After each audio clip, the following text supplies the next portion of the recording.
নমস্কার বন্ধুরা, আশা করি আপনারা সকলে ভালো আছেন এবং সুস্থ আছেন।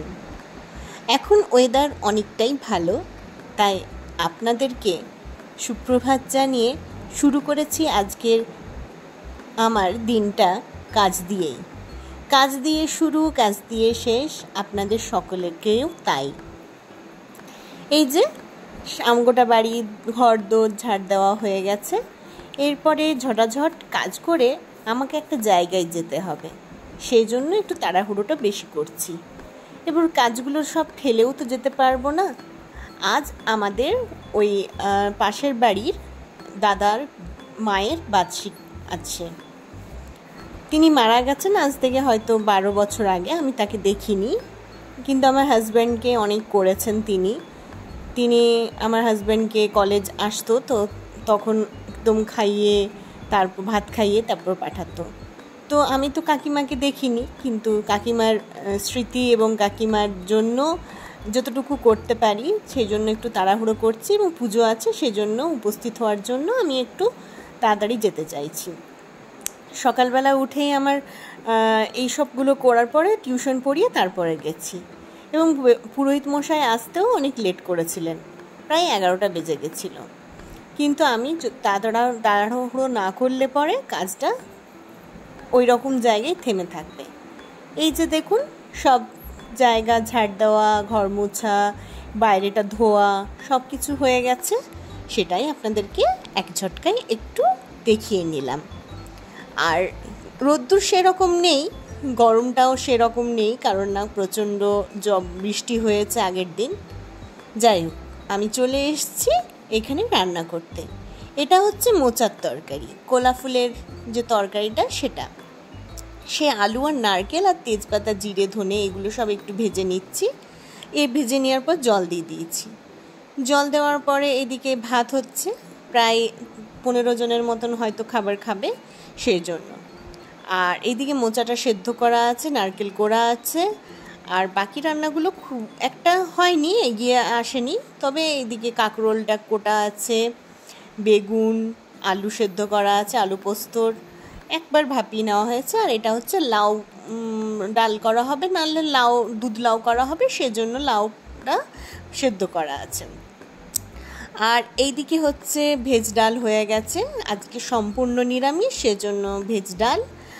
আর ভেজ ডালের পরে এইটা হচ্ছে আমের চাটনি, একদম ঝোলঝোল। চলুন ওইদিকে যাওয়া যাক। পুজো আরম্ভ হয়ে গেছে, ঠাকুরমশাই এসে গেছেন, সাজানো গোছানো দিদি এই যে সামনে বসে আছেন, সে সব করে ফেলেছে। আমরা পুজোর দিকটা দেখিনি, শুধুমাত্র পুজো শুনছিলাম এবং পুজোর যে মন্ত্র এবং ব্রত কথা সেটা শুনছিলাম। আর এটা হচ্ছে আমার এই বাড়ির সব থেকে ছোট সদস্য বাবু আর নিক, আর এটি হচ্ছেন মেসোমশাই, মানে আমার কাকু বলে ডাকি, কিন্তু ইনার বয়স হচ্ছেন প্রায় 83 বা 85 বছর বয়স হবে। আর আপনাদের সাথে কথা বলতে বলতে এদিকে চলে এসেছি, দেখছি আলু পোস্তটা দাদা বসিয়ে দিয়েছে। আলু পোস্তটা ওদের খুব ভালোভাবে, যেরকম আমি পছন্দ করি সেই রকমভাবেই হয়। আলুগুলো প্রথমে সিদ্ধ করে তারপরে একটুকু ভাজা ভাজা করে তারপরে আলু পোস্তটা দিয়ে একটু করা হয়, কিন্তু আমি একটু ঝোল ঝোল করি, ওরা একটু টাইট করে। আগে আমি একটু মাখো মাখো করতাম, এখন আমিও ঝোল ঝোল করি। এই গ্রীষ্মকালে ওই আলু পোস্তর ঝোল দিয়ে ভাত খেতে ভালোই লাগে, কিন্তু আজ অনেকগুলোই তরকারি আছে, সেজন্য আজকে ওনারা ঝোল করেননি, আর আমি এটাতে আর হাত দিইনি। তবে আমি সেরকম বিশেষ কিছুই করিনি। আর এদিকে বেগুন ভাজার জন্য বেগুন কাটা আছে, আলু পোস্তটা নামলে এরপরে বেগুন ভাজা হয়ে যাবে। ও আপনাদেরকে তো বলাই হয়নি, মোচাটা প্রায় রেডি হয়ে গেছে। এই দেখুন কি সুন্দর লাগছে না, সাদা সাদা নারকেল কোড়া ওপর থেকে দিয়ে দেওয়া হয়েছে। রান্না প্রায় কমপ্লিট। এরপর পুজো হয়ে গেলে সকলে প্রসাদ খাবে, একটু জল খাবার খাবে, কারণ না সকাল থেকে সকলে উপসে আছে। কারণ না তাদের তো মায়ের বার্ষিকীর পুজো হচ্ছে, সেই জন্য প্রতি বছর এই দিনটিতে পুজো করা হয়।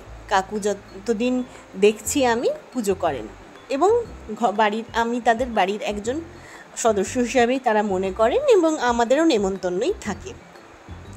তো এই যে পুজো হচ্ছে, আর সকল দিদির দায়িত্বে থাকে, বড় দিদি তার দায়িত্বে থাকে সমস্ত পুজো দেখাশুনো করার।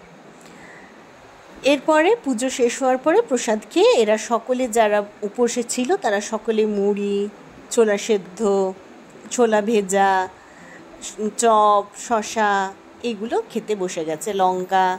এই যে মুড়ি খাওয়ার যে আয়োজনটা সেটা খুব সুন্দর হয়, আমার খুব ভালো লাগে। কিন্তু আমার পেট ভর্তি ছিল এবং আমি একটা চপ খেয়েছি এবং দুপুরবেলা একটু খাবারটা ভালো করে খাবো, ভাত খাবো বলে আমি আর সেরকমভাবে মুড়ি খেতে বসলাম না। কিন্তু সকলেই বসে গেছে। ওইদিকে বড় দিদি, মানে ওটা হচ্ছে বড় যা, তো উনি মুড়ি মাখছেন আলাদাভাবে। আর আচার তেল, ফাঁচার তেল, তেল বড়া, এগুলো সব। এই দেখুন, আপনাদের সাথে কথা বলতে বলতে দেখিয়ে দিলাম সব রান্না কমপ্লিট। আলু পটলের তরকারি, ভাত, আলু পোস্ত, ডাল, এদিকে আমের চাটনি, দুধ লাউ, তারপর আর কিছু ভাজা, ভেন্ডি, আলু এই ভাজা, কাঁকরোল ভাজা, এগুলো সব প্রায় কমপ্লিট হয়ে গেছে। আর এই আলু পটলের যখন তরকারিটা হয় তখন কিন্তু আমি ছিলাম না, বা আমি দেখিও নি। আর এইদিকে ভাজা, পাঁপড় ভাজা, বেগুন ভাজা আর কাঁকরোল ভাজা, এগুলো সব কমপ্লিট হয়ে গেছে। এরপরে কিছুক্ষণ পরে আমাদের গল্প স্বল্প করার পরে আমরা খেতে বসে গেছিলাম। কারণ না, বেলা বয়ে যাচ্ছে, পুজো হতে হতেই প্রায় 1টা বেজে, শেষ হতে হতে 1টা বেজে গেছিলো। তো সেজন্য আমরা খেতে বসে গেছিলাম এবং এই কারণেই আমি বিশেষ করে জলখাবারটা খাইনি। এদিকে তেল, লেবু, দই, মিষ্টি সব রেডি। ঠাকুরমশাই খাবার খেতে বসে গেছেন, ঠাকুরমশাইকে খাবার দেওয়া হয়ে গেছে। এরপর আমরা খেতে বসে যাব। চলুন খেয়ে নিই আমরা সকলে মিলে। এই দেখুন, আমরা সকলে মিলে খেতে বসে গেছি। আমরা এগুলো হচ্ছে মহিলারা বসেছি, ছেলেরাদের খাওয়া আগেই হয়ে গেছে। এরপর আমরা বাড়ি এসে গেছি। আর কি পরিমাণে মেঘটা করেছে। চলুন জামা কাপড়গুলো তুলে নিই, আপনাদের সাথে আমি পরে কথা বলবো, না হলে আমার জামা কাপড় এবার ভিজে যাবে। আজ তাহলে আসি, সকলে ভালো থাকবেন, সুন্দর থাকবেন, অবশ্যই সুস্থ থাকবেন এবং সাবধানে থাকবেন। টাটা।